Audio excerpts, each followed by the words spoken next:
喺今集開始之前，希望睇緊呢條片嘅朋友，如果你中意今集嘅內容，希望你訂閱我哋頻道同按個 like 以作對我哋嘅支持。講好，又嚟到長毛分享時間啦！而家見到台面上面有春雞啦，好明顯今集我哋終於再做翻春雞啦，都已經有一段好長嘅時間冇做過春雞啦。我哋今次我哋會做啲比較複雜少少嘅嘢啊！我哋會喺春雞裏邊釀嘢入去。會釀啲咩落去呢？嗰樣就係 risotto， 再揾荷葉包住佢攞去焗嘅，等佢可以有啲荷葉嘅清香啊！今集荷葉春雞飯。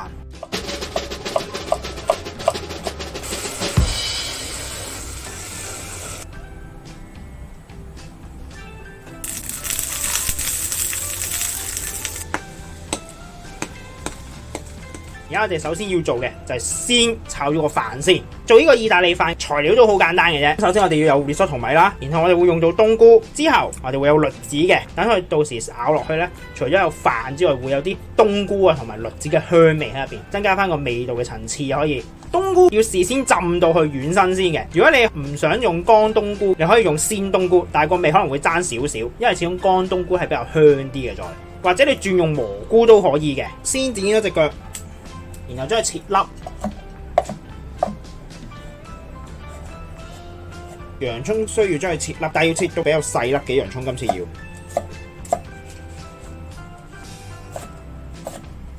上粒同樣切粒都係要比較細嘅，要切到。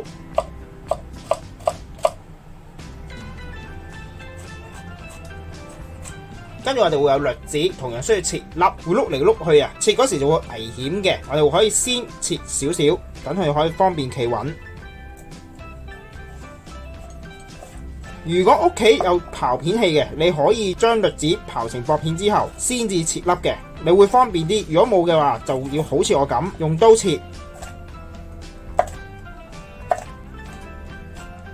先切晒所有栗子先。煮飯之前，我哋要準備一兜熱嘅雞湯。點解呢？因為煮飯嘅同時，我哋要不斷咁餵個雞湯落去，令到啲飯熟嘅。仲有一樣嘢要留意就係意大利米同我哋平時煮嘅米唔同。係唔需要洗同埋唔需要浸米嘅，就咁直接攞去炒得噶啦。先落咗啲牛油先，跟住開中火，等佢煮溶咗嚿牛油先。千祈唔好煮燶嚿牛油，煮燶咗嚿牛油煮出嚟嘅飯會好深色噶，到時就好似炒糯米飯咁噶。同埋控制火候要好小心，唔好炒燶，盡量唔好炒到深色。牛油溶晒之後，落晒所有洋葱同埋乾葱。洋葱同乾葱純粹炒到軟身得噶，唔需要炒到上色嘅。呢個時候我哋可以落1茶匙嘅香草。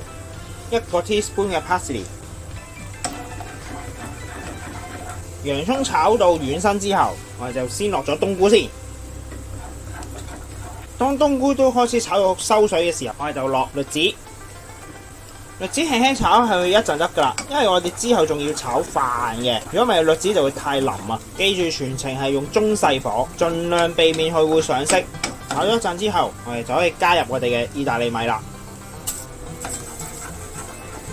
當你見到意大利米開始轉白色嘅時候，我哋就可以落埋啲白酒。當白酒吸收晒之後，就落雞湯。點知佢吸收晒未呢？好簡單，刮一刮開，你見到係冇乜多餘嘅液體呢，就其實已經吸收晒㗎啦。呢個時候我就可以落雞湯。落雞湯我哋係逐殼落嘅，因為你唔知每次啲米佢要吸收幾多啊。嗱，而家一個分別好大啦。你刮開嘅話，你會見到仲係好多液體嘅。咁呢個就係未叫吸收晒，呢個時候刮一刮，見到冇啦，我哋可以再落雞湯。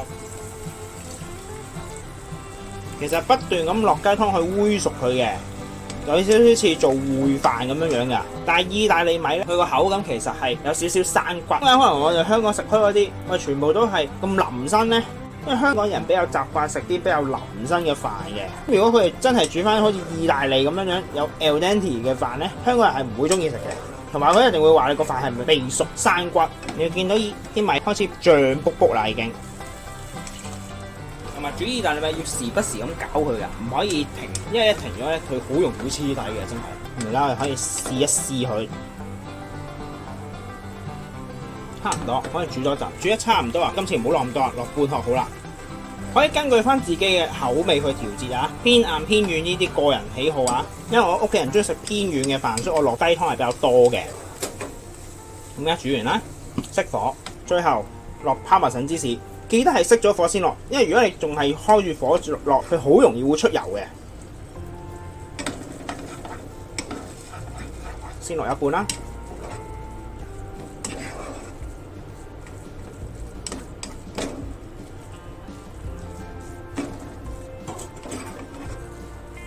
基本上個飯就完成咗嘅，大家睇下仲有雞湯剩嘅，就唔好再加埋落去啦。而家已經啱啱好，係偏生少少就好停啦。點解呢？因為唔好忘記，仲要塞落隻雞度養，同埋你攞出嚟之後，因為佢仲有熱力嘅，佢就會漚多一陣，所以千祈唔好煮到完全淋晒先至離火。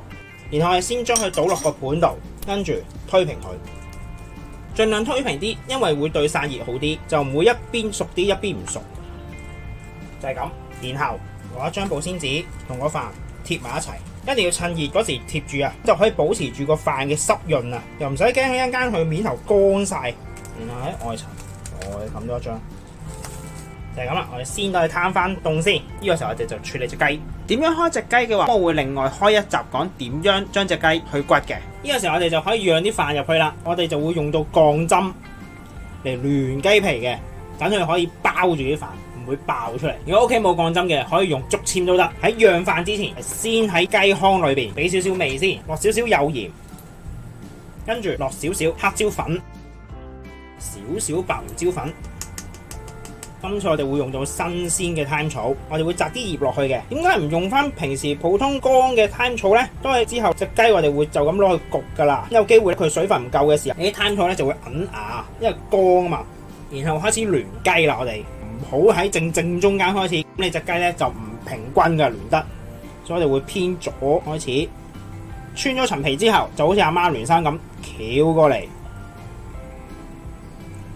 穿過落去，就會搭住咗，就唔會咁容易穿，同埋唔會咁容易漏汁啊！慢慢咁翹下，翹到咁上下，反翻隻髀嘅皮過嚟，繼續翹。然後我哋要翹個兜形出嚟先，而家千祈唔好拮埋啲肉落去。我哋純粹係翹咗皮嘅啫，而家翹咗一半左右，有個兜形出咗嚟㗎，我就可以開始釀啲飯入去先，冇乜特別技巧嘅，純粹將佢拱到最入，令到隻雞好飽滿咁就得㗎啦。當填滿咗一半之後，繼續攣雞，攣到去雞頸位啦，差唔多就可以停一停，然後繼續釀飯落去，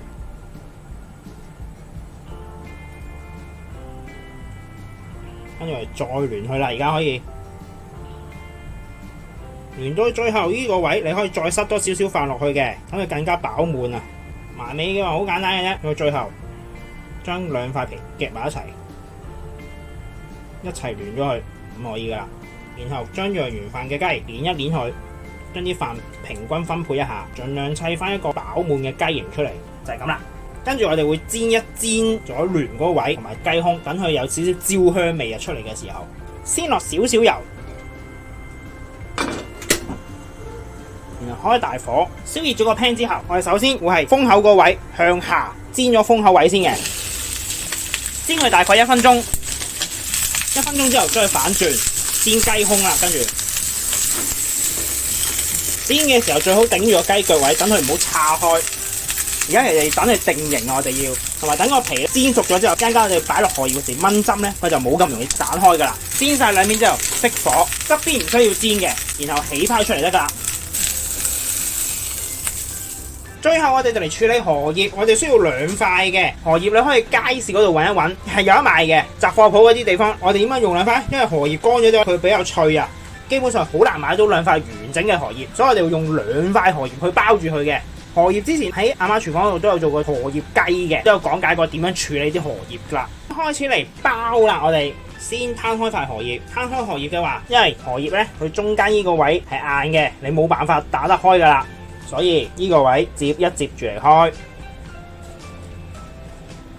然後攞翻我哋隻雞，先掹咗支針出嚟先。我哋唔會連埋支針一齊擺落荷葉度噶，因為你包嗰時咧就會懟穿咗塊荷葉噶啦。所以點解我哋要煎一煎嗰位咧？就係而家你掹完支針，佢一樣都係亂死咗，唔會爆開嘅。然後我哋去縫口位向下，雞腳翹翻埋，雞尖你可以攝落去個雞背嗰度。就唔使驚懟穿咗塊荷葉，然後先將側邊包入去，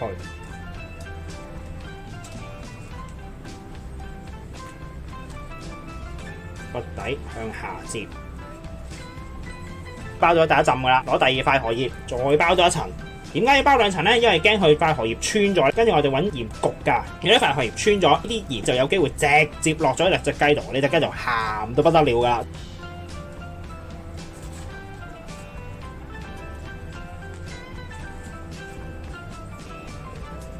咁就包完咗㗎啦。跟住我哋會準備大量嘅粗鹽，烘實隻雞。個做法其實有少少似乞兒雞。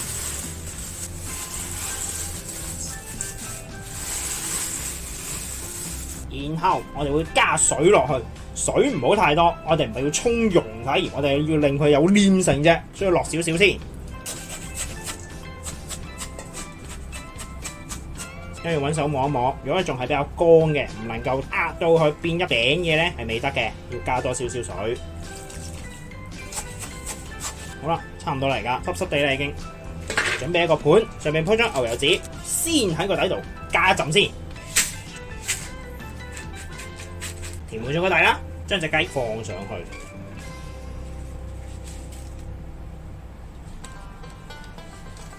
慢慢將頂頭嘅鹽撳平佢，側邊嘅鹽就推實佢。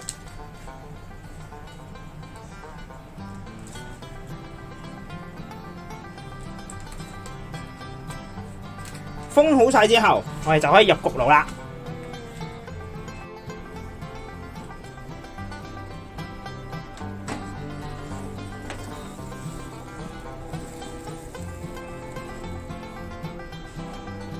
我哋會用200度去焗佢半個鐘頭至45分鐘，焗到佢隻雞入邊係熱為止嘅，大概要去到80度左右。如果唔係雞入邊啲飯咧唔夠熱咧就唔好食噶啦，同埋驚你隻雞唔熟啊會。由得佢慢慢焗啦。已經40分鐘啦，而家我哋攞翻佢出嚟。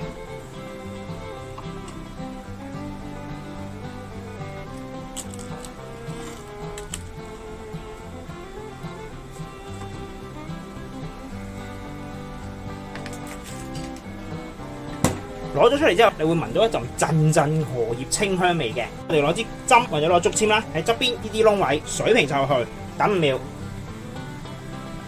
掹翻佢出嚟，睇下夠唔夠熱，已經係辣手嘅。基本上啲針已經係辣手啊，夠熱嘅話，入邊個飯已經係熱嘅時候，隻雞都熟噶啦。呢個時候我哋先等佢攤翻5分鐘，然後我哋就可以開咗佢嚟食噶啦。已經5分鐘，而家我哋都剝開個鹽殼啦。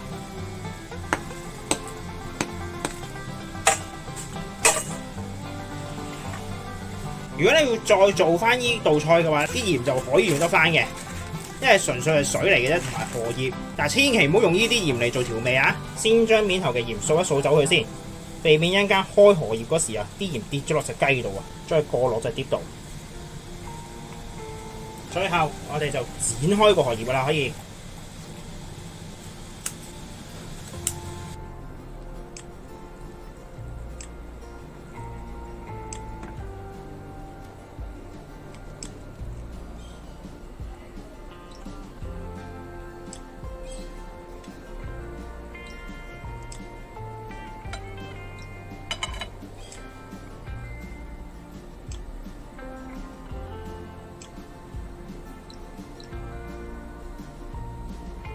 咁呢度焗荷葉雞飯亦都完成咗啦，咁希望大家鍾意啦，我哋下集再見，拜拜。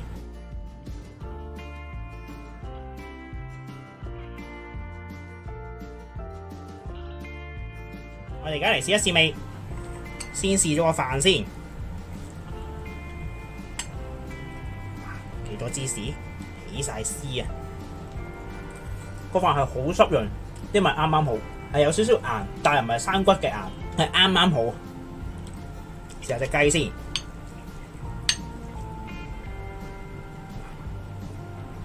隻雞幾濕潤，仲有好多水嘅。